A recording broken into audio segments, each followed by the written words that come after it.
सुबह का समय। पंछियों की हल्की चहचहाहट के बीच एक झोपड़ी का दरवाजा खुला था। अंदर रामधन अपने बिस्तर से उठता है। सामने कोने में दो जवान बेटियां का मिट्टी के चूल्हे पर चाय बना रही थीं। सीता, गीता, कुछ बना कि नहीं? मेरे पेट में तो चूहे कूद रहे हैं। बाबा, चाय चढ़ा दी है। थोड़ी सी सूखी रोटी भी है रात की, गरम कर देती हूँ। हाँ, और खेतों में जाना भी है ना बाबा, आज सिंचाई जो करनी थी। हाँ बेटा, खेत ही तो है जो 2 वक्त की रोटी दिलाते हैं, वरना इस दुनिया में हमारा कौन। दोपहर का समय। खेत में रामधन और उसकी बेटियां काम कर रहे थे। गर्मी का मौसम और धूप तेज थी। तीनों बिना चप्पल, बिना छांव के काम में जुटे थे। ये मिट्टी भी अब फल नहीं देती। बीज डालता हूँ तो सोचता हूँ क्या ये बेटियों के हाथ पीले कर पाएगी। बाबा, आप चिंता मत करो, हम मेहनत करेंगे, कुछ ना कुछ जरिया निकल ही आएगा। हाँ, और हमें कोई राजकुमार से तो शादी नहीं करनी, एक अच्छा इंसान मिल जाए और मेहनत कश हो, बस वही काफी है। बेटी, अब तुम दोनों तो मेरी जिंदगी हो। काश तुम्हारी अम्मा होती तो कुछ सलाह देती। मैं तो बस डरता हूँ समाज से और यहाँ के लोगों से। शाम का समय। रामधन घर से निकलकर गांव के पुजारी से मिलते हैं। पुजारी जी चौपाल पर बैठे थे। रामधन पास आकर धीरे से बात करता है। पंडित जी, आप तो सब जानते हैं, मेरी बेटियां अब शादी लायक हैं। कोई अच्छा लड़का दिखे तो जरा मेरी ओर भी ध्यान दीजिएगा। रामधन, जमाना बदल गया है। अब लोग दहेज देखते हैं, जमीन जायदाद पूछते हैं। तुम्हारे पास है क्या?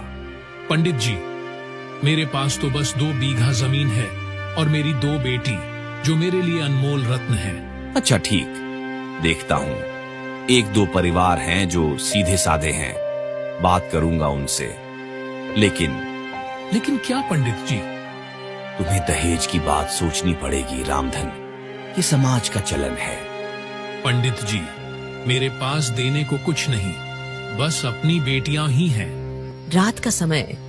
दोनों बहनें एक कोने में बैठी थीं, जहां टूटी दीवार से चांद की रोशनी छनकर आ रही थी।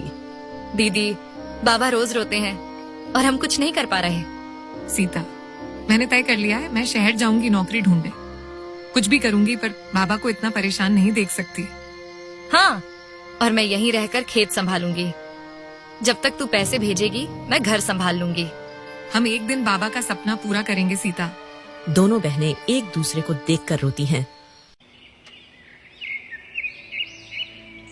अगली सुबह। रामधन अकेला खेत पर काम कर रहा था। दोपहर का समय हो चुका था। गर्मी तेज थी। खेतों से कुछ दूरी पर एक पुराना पीपल का पेड़ था। वहीं उसके नीचे रामधन अकेला बैठा गया। पास में टूटी चप्पलें और पसीने से भीगा उसका शरीर भीग गया। लेकिन आज रामधन की आंखों में बेबसी थी। क्या मैं अच्छा बाप नहीं हूँ? 2 बेटियां जवान हैं और मेरे पास न दहेज है, न रिश्तेदार और न ही पैसे कमाने का कोई दूसरा साधन, और ऊपर से सेठ का कर्ज भी बाकी है। वह थोड़ा रुकता है, फिर पेड़ की ओर देखता है। क्यों जी रहा हूँ मैं, और किसके लिए? मैं तो बोझ बन गया हूँ सीता और गीता पर। मेरा तो मर जाना ही बेहतर है। रामधन धीरे धीरे पेड़ की ओर बढ़ता है। उसकी चाल लड़खड़ाती है। वह डालियों को पकड़कर चढ़ता है, फिर एक मजबूत टहनी पर पहुंचता है और कमर से एक पुरानी रस्सी निकालता है। माफ करना बेटियों, तुम्हारा बाबा हार गया। धीरे से वह रस्सी गले में डालता है और फिर एक झटका। कुछ क्षण सन्नाटा। हवा थम जाती है। उसी समय रास्ते से एक मछुआरा भोलू गुजर रहा था। वह एक टोकरी में मछलियां लेकर घर लौट रहा होता है। तभी उसकी नजर अचानक पेड़ की ओर जाती है। अरे बाप रे, रामधन, ये तो फांसी लगाए लटका है। भोलू जल्दी से टोकरी फेंककर पेड़ की ओर दौड़ता है। फिर किसी तरह रामधन को नीचे उतार लेता है, मगर हे भगवान, इसकी तो धड़कन रुक चुकी है। ये तो मर गया। भोलू जल्दी से चिल्लाता हुआ गांव की ओर भागता है। गांव वालों, अरे कोई है? रामधन ने खुदकुशी कर ली है। कुछ देर बाद रामधन के घर गांव वाले इकट्ठा हो गए। रामधन का मृतक शरीर एक चादर में लिपटा हुआ पड़ा था। सीता और गीता उसके पास बैठकर फूट फूट कर रो रही थीं। गांव की कुछ औरतें उन्हें संभालने की कोशिश कर रही थीं। बाबा, तुमने ऐसा क्यों किया? हम तो तुम्हारे बिना जी ही नहीं पाएंगे। आप वादा करके गए थे कि सब संभाल लेंगे, फिर क्यों छोड़ गए हमें? हाय, रामधन तो बहुत सीधा आदमी था। बेटियों की चिंता खा गई उसे। हाँ, आजकल दहेज के डर ने न जाने कितने बापों को निगल लिया है। शाम का समय शमशान घाट पर रामधन की चिता जल रही थी। सीता और गीता बेहोशी जैसी हालात में बैठी थीं। उनके चेहरे पर आंसू सूख चुके थे, पर अब सिर्फ खालीपन और भविष्य का डर था। रात का समय, झोपड़ी में काफी अंधेरा था। पास में एक दीपक जल रहा था। दोनों बहनों के सामने एक रोटी और आधा प्याज रखा था। अब तू ही है मेरा सहारा गीता। हाँ, और तू मेरा। अब बाबा की चिता के साथ हमारा डर जल चुका है। अब सिर्फ एक मकसद है, अपने पैरों पर खड़ा होना। हाँ, हम बाबा के सपने को अधूरा नहीं छोड़ेंगे। अब जो होगा हम दोनों साथ मिलकर करेंगे। 1 महीने बाद टूटी हुई झोपड़ी के अंदर सीता और गीता चुपचाप बैठी थीं। गीता, 1 महीना हो गया बाबा को गए। अब ऐसा लगता है जैसे सब कुछ थम सा गया हो। हाँ दीदी, ना कोई काम मिला, ना कोई सहारा। बस यही जमीन और झोपड़ी बची है, जिसे अब बचा पाए या नहीं पता नहीं। तभी बाहर से एक भारी आवाज आती है। सीता, गीता, ओ दोनों बहनों, बाहर आओ। सीता और गीता जल्दी से बाहर आती हैं। सामने लंबा चौड़ा मोटा ताजा सेठ भीमसेन खड़ा था। पीछे उसका नौकर लाठी थामे हुए था। भीमसेन की आंखों में लालच और चालाकी साफ झलक रही थी। सेठ जी, प्रणाम। सब कुशल है? प्रणाम नमस्ते बाद में करना। तुम्हारे बाप रामधन ने अपनी औरत की बीमारी के इलाज के लिए मुझसे 30,000 रुपए का कर्ज लिया था। अब वो मर गया, तो कर्ज तुम दोनों को चुकाना होगा। सेठ जी, अभी तो हमारे पास खाने तक को कुछ नहीं है। आप थोड़ा समय दे दीजिए। समय? ये मेरी रकम है, कोई दया नहीं है। अगर हफ्ते भर में पैसे नहीं दिए तो ये जमीन और झोपड़ी मेरी हो जाएगी। दस्तखत करवाने की जरूरत नहीं, सब पहले से लिखा जा चुका है। सेठ जी, ये जमीन बाबा की जान थी, कम से कम कुछ तो रहम कीजिए। रहम अब मैं नहीं करता। 7 दिन है तुम्हारे पास, या पैसे दो या अपना घर खाली करो। सेठ घमंडी अंदाज में हंसता है और वहां से चला जाता है। दोनों बहनें अवाक खड़ी रह जाती हैं। रात का समय, झोपड़ी के अंदर अंधेरा था। दोनों बहनें चुपचाप बैठी थीं। एक कोने में सत्तू और सूखी रोटी रखी थी, पर किसी को भूख नहीं थी। गीता, बाबा की छोड़ी जमीन भी अब हमारी नहीं रहेगी। हाँ, बचपन इसी मिट्टी में बीता और अब यही छीन ली जाएगी। इस समाज में गरीब होना पाप है दीदी। कुछ करना होगा गीता। कहीं काम मिल जाए तो शायद कुछ उम्मीद जगे। कल ही मैं कहीं मजदूरी जाऊंगी। अब चाहे नौकरानी बनूं या बर्तन मांजूं, पर कुछ तो करूंगी। इसके बाद सीता घर का काम करती और गीता गांव में ही अमीर लोगों के यहाँ काम करने लगी। इस तरह पूरा हफ्ता बीत गया। 7 दिन बाद सेठ भीमसेन फिर आया। इस बार उसके साथ 2 आदमी और थे, एक नौकर और एक पटवारी। गीता काम करने गई हुई थी, जिस वजह से सीता अकेली थी। समय पूरा हुआ, कहाँ है मेरे पैसे? सेठ जी, मेरी बहन काम करने गई है, कुछ पैसे मिलेंगे तो। बकवास बंद कर, अब ये जमीन और झोपड़ी मेरी है। पटवारी जी, कागज तैयार है? हाँ सेठ जी, सब लिखा पड़ा है। चलो हटो लड़की, ये जगह अब मेरी है। सेठ सीता का सामान बाहर फेंक देता है। ये सब देख सीता जमीन पर गिर जाती है। हे भगवान, अब हम क्या करें? हमारे पास कुछ भी नहीं बचा। गीता काम से लौट रही थी। जैसे ही उसे खबर मिली, वह दौड़ते हुए आई और सामने जमीन पर बैठी सीता को देखा। दीदी, क्या हो गया? सेठ, उसने हमारी जमीन, हमारा घर सब छीन लिया। गीता, ये लड़ाई अब रुकेगी नहीं दीदी। अब हम झुकेंगे नहीं। अब बारी हमारी है समाज को जवाब देने की। सीता और गीता अपनी झोपड़ी को आखिरी बार पलट कर देखती हैं। उनकी आंखों में आंसू थे, सिर पर एक छोटी पोटली और हाथ में सिर्फ एक दूसरे का सहारा था। चलो गीता, अब इस गांव में कुछ नहीं बचा, बस यादें हैं और दर्द। हाँ दीदी, लेकिन जब तक हम साथ हैं हम कुछ ना कुछ कर ही लेंगे। बाबा की आत्मा हमें देख रही होगी। दोनों बहनें जंगल की ओर बढ़ जाती हैं। उनके पांव कांप रहे थे, पर उनका हौसला उन्हें थामे हुए था। दोपहर का समय, सूरज सिर पर था। पसीने से लथपथ बहनें एक पेड़ के नीचे सुस्ताने के लिए बैठती हैं। तभी दूर से एक लाठी पकड़े झुकी हुई बूढ़ी औरत आती है। उसकी चाल धीमी, पर आंखों में अपनापन था। अरे बेटियां, कहाँ जा रही हो इस तपती दोपहर में? चेहरे से तो लग रहा है कोई भारी दुख लेकर निकली हो। दादी, हम अपना घर खो बैठे हैं। बाबा की मौत के बाद सेठ हमारी जमीन और झोपड़ी दोनों छीन ली।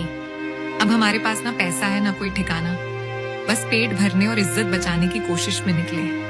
हाय राम, कैसा जमाना आ गया है। बेटियों को यूं दर दर भटकना पड़ रहा है। मैं पास के ही एक छोटे कारखाने में माली का काम करती हूँ। वहाँ फूल पौधे लगाती हूँ, सफाई करती हूँ। वहाँ एक दो हाथ और लग जाए तो काम भी आसान होगा और तुम्हें भी कुछ कमाने को मिलेगा। क्या सच में दादी? हम कुछ भी करने को तैयार हैं, बस इज्जत से जीना चाहते हैं। हाँ बेटा, बस मेहनत से मत डरना। बिल्कुल नहीं, हमने तो खेतों में भी काम किया है, चूल्हा भी जलाया है और बर्तन भी मांजे हैं। इसके बाद दोनों बहनें बूढ़ी औरत के छोटे से घर में पहुंचते हैं। झोपड़ी साफ सुथरी थी। सामने तुलसी का पौधा और बगल में रंग बिरंगे फूलों के पेड़ थे। ये मेरा घर है बेटियों। छोटा है पर दिल से बड़ा। तुम यहीं रहो, सुबह हम साथ कारखाने चलेंगे। दादी, आपने जो किया वो कोई अपना ही करता है। हम कर्जदार हैं आपके।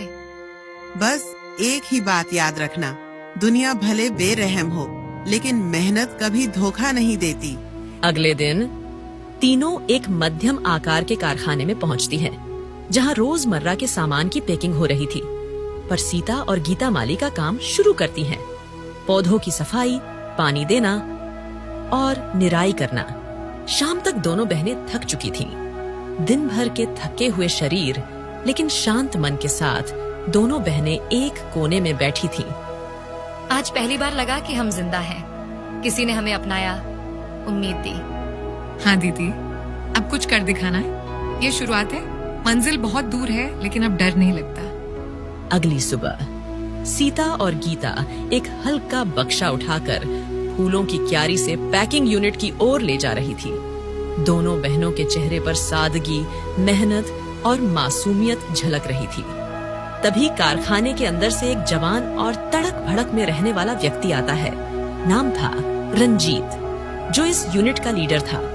कपड़े साफ सुथरे, बाल सजे हुए, पर नजरें गंदी। ये दोनों कौन है? पहली बार देख रहा हूँ। कितना खूबसूरत चेहरा है। वह चालाकी से उनके पास पहुंचता है। अरे, नई आई हो, नाम क्या है तुम दोनों का? मैं सीता और ये मेरी बहन गीता।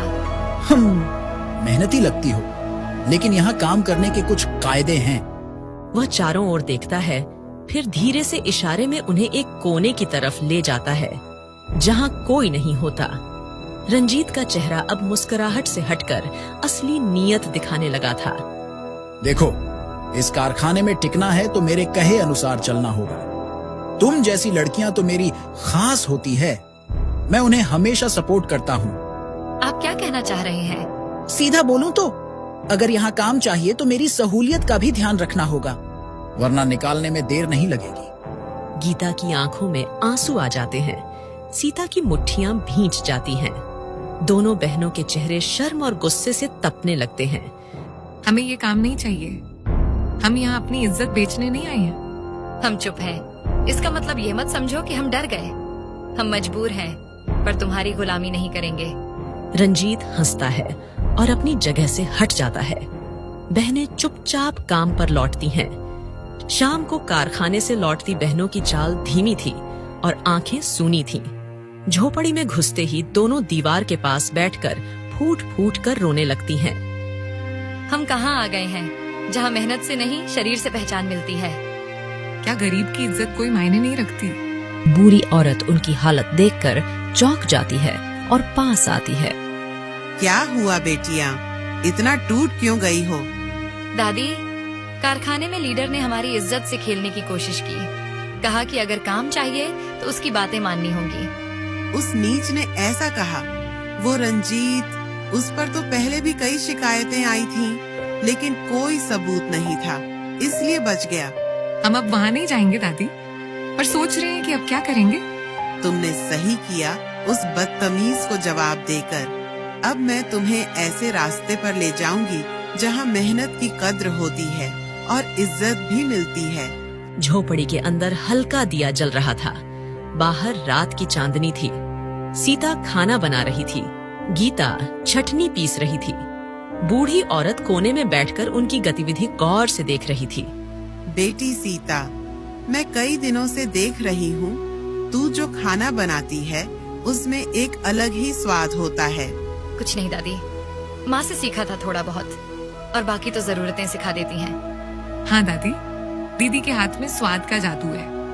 आज तुम खाओगी तो उंगलियां चाटती रह जाओगी। बूढ़ी औरत कुछ सोचते हुए मुस्कुराती है, फिर बात पलट देती है। तो क्यों ना तुम दोनों बहनें समोसे का ठेला लगाओ। पास के चौराहे पर रोज मजदूर, रिक्शे वाले, बच्चे घूमते हैं। गर्मा गर्म समोसे और चटनी अगर तुम बेचना शुरू करो तो शायद ईमानदारी की कमाई से गुजारा हो जाए। ठेला? पर दादी, सामान, तेल, मसाले, ठेला सब कुछ कहाँ से लाए? तुमने जो कारखाने से महीने भर की मजदूरी बचाई है वो रखी है ना, उसी से शुरुआत करो। और हाँ, मैं भी साथ रहूंगी, बूढ़ी ही सही, पर मेहनत अब भी जानती हूँ। अगली सुबह सीता और गीता पुराना सा झोला लेकर बाजार जाती हैं। वहाँ से आलू, आटा, मसाले, तेल सब खरीद लेती हैं। बूढ़ी औरत भी साथ चलती है। तीनों के चेहरे पर मेहनत और उम्मीद की चमक थी। चौराहा पर सुबह 10 बजे का समय। चौराहे के एक किनारे पर एक छोटा सा लकड़ी का ठेला सज चुका था। पीछे चटनी का डिब्बा, कढ़ाई में गर्म तेल। पास में बूढ़ी अम्मा आलू मसल रही थी। सीता समोसे बेल रही थी और गीता गर्म तेल में समोसे डाल रही थी। बहन जी, समोसा कितने का है? 2 रुपए का एक, गरम और खस्ता। मजदूर एक खाता है और आश्चर्य से आंखें खोलता है। अरे वाह, ऐसा स्वाद तो होटल में भी नहीं मिलता। 3 और देना। धीरे धीरे भीड़ जुटने लगती है। कुछ रिक्शा वाले और कुछ औरतें, सभी तारीफ कर रहे थे। तुम दोनों बहनें तो सचमुच काबिल हो। ईमानदारी से कमाया गया हर निवाला अमृत होता है। शाम को ठेले के पीछे तीनों बैठी गिनती कर रही थी। पूरे दिन के कुल मिलाकर 280 रुपए हो गए थे। सोचो, पहले ही दिन 280 रुपए। हमें अब किसी की नौकरी की जरूरत नहीं। अब हम अपना काम करेंगे, अपने पैरों पर चलेंगे। बेटियों, यही तो असली इज्जत है, खुद के हाथ की कमाई। अब मेहनत और स्वाद तुम्हें उस ऊंचाई तक ले जाएगा जहां कभी तुमने सोचा भी नहीं था। अगली सुबह सीता और गीता का समोसे का ठेला अब पहले से ज्यादा सजा हुआ था। एक तरफ ताजे ताजे समोसे की खुशबू उड़ रही थी, दूसरी ओर ग्राहकों की भीड़ लगी थी। पास ही बूढ़ी अम्मा की खाली चौकी पड़ी थी। आज वो बीमार होने के कारण नहीं आई। दोपहर का समय। भीड़ के बीच अचानक एक मोटा सा आदमी, महंगे कपड़े पहने, मुंह में गुटखा दबाए गुस्से से आता है। वो था पास के समोसे होटल का मालिक, जिसका नाम है हरिराम। अरे ओ बहनों, तुमने ठेला यहाँ क्यों लगाया है? ये जगह मेरी दुकान के सामने है। हमारे ग्राहक छीन रही हो तुम। सेठ जी, ये सार्वजनिक जगह है और हम किसी के हक में दखल नहीं दे रहे। तुम्हारे जैसे लोगों को सड़कों पर व्यापार करने का हक नहीं। हटाओ ये ठेला, वरना क्या? हम मेहनत कर रहे हैं, भीख नहीं मांग रहे। हरिराम और जोर से चिल्लाने लगता है। भीड़ तमाशा देखने लगती है। वहीं पास के एक चाट ठेले पर खड़ा एक नौजवान ये सब देख रहा था। साफ सुथरे कपड़े, आत्मविश्वास भरी आंखें, नाम था शिवम। वह अपना प्लेट रखकर धीरे से बहस की तरफ आता है। 1 मिनट सेठ जी, अगर ये ठेला सड़क के किनारे है और ट्रैफिक में रुकावट नहीं बना रहा तो आप इन्हें हटाने वाले कौन होते हैं? तू बीच में मत बोल लड़के। मैं बोलूंगा और कानून के हिसाब से बोलूंगा। भारत के संविधान की धारा 19 बंजी के अनुसार हर नागरिक को ईमानदारी से व्यापार करने का अधिकार है और ये दोनों बहनें अपने हक के तहत व्यापार कर रही हैं। इनका ठेला पंजीकृत हो या ना हो, जब तक कोई नियम नहीं तोड़ा जा रहा तब तक आप इन्हें यूं धमका नहीं सकते। ये सुन हरिराम थोड़ा सहम जाता है। अगर आप दोबारा इन्हें परेशान करेंगे तो पुलिस को बुलाने में मुझे 1 मिनट नहीं लगेगा। हरिराम गुस्से में पैर पटकता वहां से चला जाता है। थोड़ी देर बाद सीता और गीता शिवम के पास जाती हैं। शिवम जी, आपने आज हमें बहुत बड़ा सहारा दिया, नहीं तो वो सेठ हमारा ठेला उलटवा ही देता। मैंने सिर्फ वही किया जो सही था। तुम दोनों जैसी बहनों को देखकर भरोसा होता है कि मेहनत अब भी जिंदा है।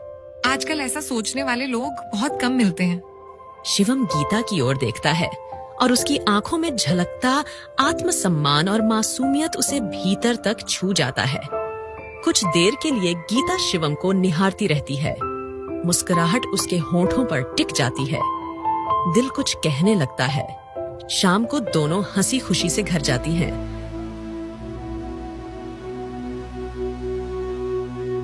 गीता, आज शिवम ने जो किया वो कोई सामान्य बात नहीं थी।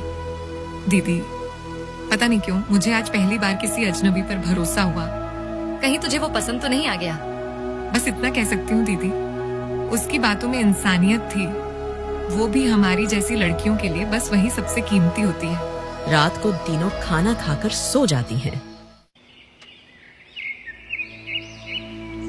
अब शिवम रोज सीता गीता के ठेले के पास आने लगा। कभी समोसे की तारीफ करता, कभी जरूरत का सामान लाकर देता, पर उसकी नजरें अक्सर गीता को खोजती थीं। गीता भी अब उसके आने का इंतजार करती थी। शाम का समय, सीता पानी लेने के लिए गई हुई थी। तभी शिवम धीरे से गीता के पास आता है। गीता, मैं कब से सोच रहा था, आज कह ही देता हूँ। तुम्हारा मेहनती स्वभाव, तुम्हारा आत्मसम्मान और तुम्हारी सादगी ने मुझे बहुत प्रभावित किया है।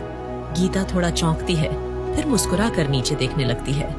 मैं तुमसे शादी करना चाहता हूँ गीता, क्या तुम मेरी जीवन साथी बनोगी?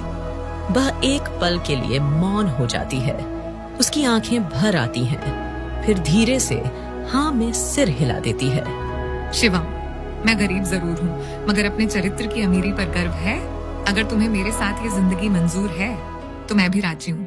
अगले दिन शिवम अपने माँ पिता को गीता के बारे में बताता है। पिता मुस्कुराते हैं, लेकिन माँ थोड़ा नाराज होती है। शिवम, एक सड़क पर ठेला लगाने वाली लड़की से शादी करोगे? हमारे खानदान की इज्जत का क्या? इज्जत मेहनत से मिलती है, खानदान से नहीं। अगर हमारी बहू मेहनती, सच्ची और आत्मसम्मानी है तो उससे अच्छा और क्या चाहिए? शिवम विनम्रता से समझाता है। माँ, मैंने बहुत लड़कियां देखी, लेकिन गीता जैसी गरिमा और ईमानदारी कभी नहीं मिली। मैं अपने फैसले से खुश हूँ और चाहता हूँ आप भी मेरे साथ हो। माँ धीरे धीरे पिघलती है। अगर तुम खुश हो तो हम भी राजी हैं बेटा। जाओ, बहू को घर ले आओ। इसके बाद गीता और शिवम की शादी हो जाती है। कुछ दिन बाद शिवम सीधा तहसील कार्यालय पहुंचकर पुराने कागज दिखाता है और सेठ के झूठे दस्तावेजों की पोल खोलता है। इसके बाद शिवम, सीता, गीता और सरकारी अफसर एक गाड़ी में बैठकर अपने पुराने गांव लौटते हैं। गांव में पहुंचते ही पुराने लोग उन्हें देख चौंकते हैं। सेठ भीमसेन दूर से देख रहा होता है। भीमसेन, तुमने धोखे से इनकी जमीन हथियाई थी, अब ये जमीन वापस इन्हीं को सौंपी जाती है। ये लो अपने पैसे। मैं माफी चाहता हूँ, मुझसे गलती हो गई।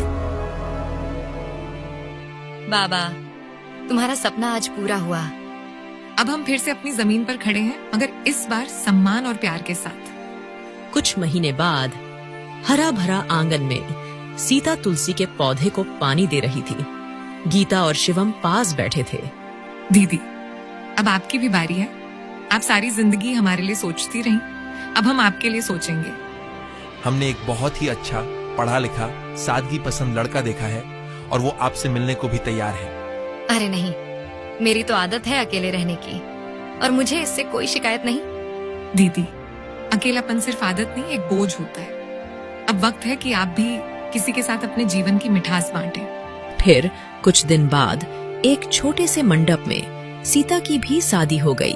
इस बार बूढ़ी अम्मा भी आशीर्वाद देने आई थी। जिन बहनों की कहानी कभी आंसुओं से शुरू हुई थी, आज उनकी जिंदगी प्रेम और आदर के रंगों से रंग गई थी।